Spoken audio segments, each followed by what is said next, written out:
जय हिंद मेरे प्यारे साथियों, तो आप लोगों का स्वागत है अपने यूट्यूब चैनल केएसएन क्लासेस में। तो बात करते हैं कि हम लोगों ने जियोग्राफी की ऑब्जेक्टिव की क्लास शुरू की थी, जिसमें हम लोगों ने 15 चैप्टर तक के ऑब्जेक्टिवों को कंप्लीट किया था। आज बारी है हमारी 16वीं चैप्टर की। 16वां से लगभग 22 चैप्टर आपको इसमें पढ़ने हैं, जिसमें से हम लोग आज 16 से कुछ चैप्टरों को कंप्लीट करेंगे। कल इसकी सारी चैप्टरों को कंप्लीट करके इस सब्जेक्ट को ख़त्म करेंगे। तो बिना किसी देरी के शुरू करते हैं आज की क्लास। शुरू करते हैं आज की पहली क्वेश्चन। जैसे कि आपकी क्लास आज की चैप्टर का नाम है, वो है आपका जल संसाधन। क्या है? जल संसाधन। ठीक है, तो बात करते हैं। इसका पहला क्वेश्चन है, सरदार सरोवर परियोजना किस नदी पर है? तो सरदार सरोवर परियोजना नर्मदा नदी पर है। याद रखिएगा, सरदार सरोवर परियोजना कहाँ पे है? नर्मदा नदी पे है। ठीक है, अगली क्वेश्चन, किस नदी की जल उपयोगिता सबसे अधिक है? तो नर्मदा नदी की जल उपयोगिता सबसे अधिक है। अगला क्वेश्चन की बात करते हैं, भारत की सबसे लंबी नदी है? तो गंगा भारत की सबसे लंबी नदी है।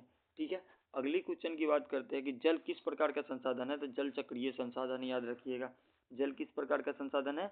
चक्रीय संसाधन है। अगला क्वेश्चन देखिए, नागार्जुन सागर परियोजना किस नदी पर है?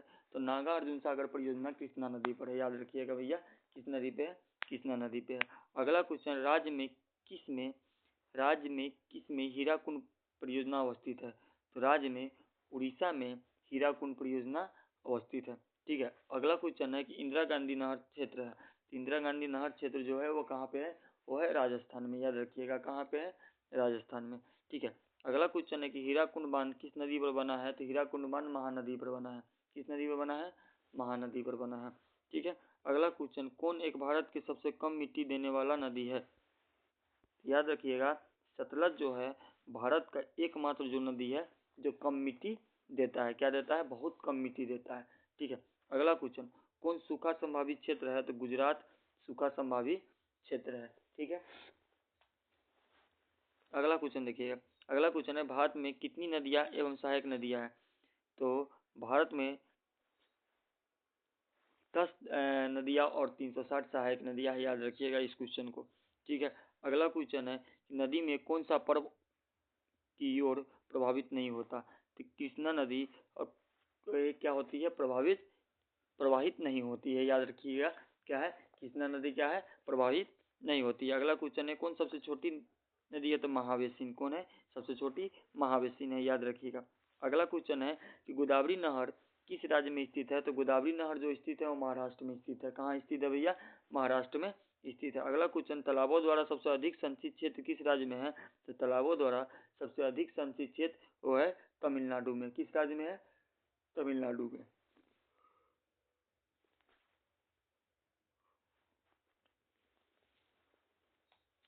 अगला क्वेश्चन देखिएगा, भारत में विश्व जल संसाधन का लगभग कितना प्रतिशत भाग पाया जाता है? तो भारत में विश्व संसाधन का लगभग 4% पाया जाता है। कितना प्रतिशत पाया जाता है? 4%। अगला क्वेश्चन है, सर्वाधिक लंबी नदी कौन सी है? तो सर्वाधिक लंबी नदी है ब्रह्मपुत्र।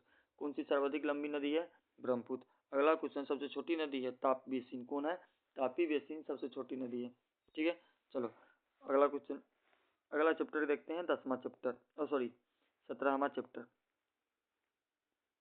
ठीक है, देखिए इस चैप्टर का नाम नहीं लिखा है। इस चैप्टर के जो हमारा 17वां चैप्टर है ना भैया, इस चैप्टर का नाम है, 17वां चैप्टर का नाम है खनिज तथा ऊर्जा संसाधन। ये जो हमारा 17वां चैप्टर है इसका नाम है क्या है? खनिज तथा ऊर्जा संसाधन। याद रखिएगा, क्या? खनिज तथा ऊर्जा संसाधन इस चैप्टर का नाम है। इसका पहला क्वेश्चन देखते हैं, क्या है कि सलीम संबंधित है लौह इस्पात और उत्पादन से। याद रखिएगा, सलीम किससे संबंधित है? लौह इस्पात तथा उत्पादन से। ठीक है, अगला क्वेश्चन देखिए, हुबली किस राज्य में है? तो हुबली कर्नाटक राज्य में। याद रखिएगा, किस राज्य में है? कर्नाटक राज्य में। अगला क्वेश्चन, उदयपुर किस राज्य में है? तो उदयपुर जो है राजस्थान में है। याद रखिएगा, किसमें है? राजस्थान में। ठीक है, अगला क्वेश्चन, भारत में कोयला निक्षेप का लगभग 80% भाग किस प्रकार का है? भारत में कोयला निक्षेप का 80% भाग वो है बिट्टू मीन्स में। कहाँ पे है? बिट्टू मीन्स में। अगला क्वेश्चन है, नोएडा किस राज्य में स्थित है? नोएडा आपके दिल्ली में स्थित है। ठीक है, अगला क्वेश्चन देखते हैं। अगला क्वेश्चन है, भारत में सर्वाधिक सोना किस राज्य में पाया जाता है? तो भारत में सर्वाधिक सोना कर्नाटक में पाया जाता है। किस राज्य में पाया जाता है? कर्नाटक में। अगला क्वेश्चन है कि बॉक्साइट का सबसे बड़ा उत्पादक है? बॉक्साइट झारखंड का सबसे बड़ा उत्पादक है। ठीक है, बॉक्साइट का सबसे बड़ा उत्पादक राज्य कौन है? तो झारखंड है। याद रखिएगा, झारखंड बॉक्साइट का सबसे बड़ा उत्पादक राज्य है। अगला क्वेश्चन है, किस खनिज को तरल सोना कहा जाता है? तो पेट्रोलियम को तरल सोना कहा जाता है। क्या कहा जाता है? पेट्रोलियम को तरल सोना कहा जाता है। ठीक है, चलिए अगला क्वेश्चन देखते हैं, कोडरमा किस खनिज के लिए प्रसिद्ध है? तो कोडरमा अभ्रक के लिए प्रसिद्ध है। किसके लिए प्रसिद्ध है? अभ्रक के लिए कोडरमा प्रसिद्ध है। ठीक है, अगला क्वेश्चन, खेतरी क्या है? खेतरी में क्या है? खेतरी में तांबे की खाने हैं। क्या है? खेतरी में जो है वो तांबे की खाने हैं। ठीक है, अगला क्वेश्चन देखिए, बैलाडीला। बैलाडीला किसके लिए प्रसिद्ध है? तो बैलाडीला जो प्रसिद्ध है वो लौ अयस्क के लिए प्रसिद्ध है। किसके लिए प्रसिद्ध है? लौ अयस्क के लिए बैलाडीला आपका प्रसिद्ध है। ठीक है, अगला क्वेश्चन है, किस राज्य में कोयला का सबसे अधिक भंडार है? तो झारखंड में कोयला का सबसे अधिक भंडार है, याद रखिएगा। ये सारे के सारे मेन और एकदम मोस्ट इम्पोर्टेंट और वीवीआई क्वेश्चन है जो आपको एग्जाम में कई बार पूछे गए हैं और पूछे भी जाएंगे। याद रखिएगा इस सारी चीज़ों को। अगला क्वेश्चन है, मुंबई हाई किसके लिए जाना जाता है? तो मुंबई हाई पेट्रोलियम के लिए जाना जाता है। किसके लिए जाना जाता है? पेट्रोलियम के लिए जाना जाता है। ठीक है, चलिए 17 चैप्टर खत्म हो गया। अब बात करते हैं 18वां, इसका नाम है निर्माण उद्योग। क्या नाम है? निर्माण उद्योग। अगला क्वेश्चन, कौन चीनी का दूसरा सबसे बड़ा उत्पादक है? तो उत्तर प्रदेश चीनी का सबसे बड़ा उत्पादक है। अगला क्वेश्चन, बिस्कुट उद्योग किस प्रकार के उद्योग से संबंधित है?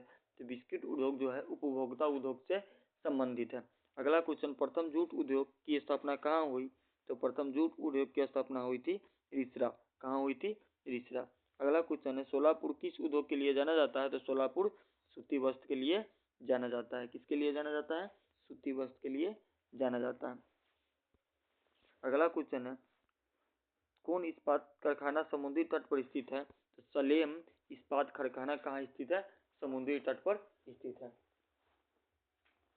चलिए अगला क्वेश्चन देखते हैं, हुगली औद्योगिक प्रदेश का केंद्र है। तो हुगली कलकत्ता और हावड़ा को, हुगली औद्योगिक प्रदेश का केंद्र है कलकत्ता और हावड़ा के। अगला क्वेश्चन है कि मणिपाल सॉफ्टवेयर तकनीक पर कहाँ है? तो सिक्किम में। मणिपाल सॉफ्टवेयर तकनीक पर कहाँ है? सिक्किम में, याद रखिएगा। अगला क्वेश्चन है, भारत के किस शहर में हीरा रखने का प्रमुख उद्योग है? तो सूरत में हीरा रखने का प्रमुख उद्योग है। ठीक है, अगला क्वेश्चन है कि 1875 में कच्चा लोहा बनाने का कारखाना कहाँ खोला गया? तो 1875 में कच्चा लोहा बनाने का कारखाना कुल्टी में खोला गया। कहाँ खोला गया? कुल्टी में खोला गया। अगला क्वेश्चन है, सूती वस्त्र की राजधानी है मुंबई। क्या है? सूती वस्त्र की जो राजधानी क्या है? मुंबई। अगला question, Tata iron and steel company कहाँ स्थित है? तो Tata iron and steel company जो स्थित है वो है जमशेदपुर में। कहाँ स्थित है? जमशेदपुर में। ठीक है, अगला क्वेश्चन, गन्ना उत्पादन में प्रथम स्थान पर है। तो गन्ना उत्पादन में प्रथम स्थान पर है उत्तर प्रदेश। कौन है? उत्तर प्रदेश। ठीक है, चलिए अगला क्वेश्चन है कि मोहाली सॉफ्टवेयर तकनीकी पार्क कहाँ स्थित है? तो मोहाली सॉफ्टवेयर तकनीक पार्क जो स्थित है वो स्थित है चंडीगढ़ में। कहाँ स्थित है? चंडीगढ़ में। चलिए अगला क्वेश्चन देखते हैं। अगला क्वेश्चन है कि भारत में पहली आधुनिक सूती मिल की स्थापना कहाँ की गई थी? तो भारत में पहली सूती मिल की स्थापना की गई थी मुंबई में। कहाँ पे की गई थी? मुंबई में, याद रखिएगा। अगला क्वेश्चन है, बोकारो इस्पात केंद्र है। तो बोकारो इस्पात केंद्र सार्वजनिक क्षेत्र में है। कहाँ पे है? सार्वजनिक क्षेत्र में बोकारो इस्पात केंद्र है। अगला क्वेश्चन है कि कौन औद्योगिक नगर नहीं है? तो जमशेदपुर औद्योगिक नगर नहीं है। अगला क्वेश्चन है, सलेम इस्पात उद्योग है। तो तमिलनाडु में सलेम इस्पात उद्योग है। ठीक है, तो आज की क्लास हम यहीं पे खत्म करते हैं, क्योंकि यहाँ पे हम लोगों ने आज देखा 16 से लेकर 18 तक के क्वेश्चनों को, जो ऑब्जेक्टिव क्वेश्चन आपके वस्तुनिष्ठ जो क्वेश्चन थे मैं सारे के सारे कराया। सारे के सारे ऑब्जेक्टिव को 19 चैप्टर तक के कंप्लीट कराया। इससे पहले हिस्ट्री आपकी कंप्लीट है, हिंदी की काव्यखंड कंप्लीट है आपकी, और ये ज्योग्राफी कंप्लीट है, और 2 साल की प्रीवियस ईयर क्वेश्चन कंप्लीट है।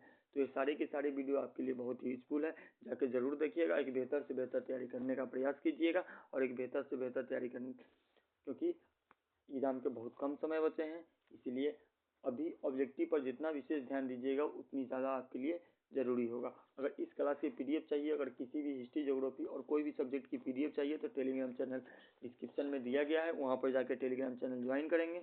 वहाँ पे आपकी सारी पीडीएफ और सारी क्लास की लिंक वहाँ पे आपको मिल जाएगी, और बेहतर से बेहतर सारी वीडियो का एक प्लेलिस्ट बनी है, वहाँ से जाके आप जरूर देखें और बेहतर से बेहतर क्लास करने का प्रयास करें। जय हिंद, मिलते हैं कल की वीडियो में। आज के लिए इतना।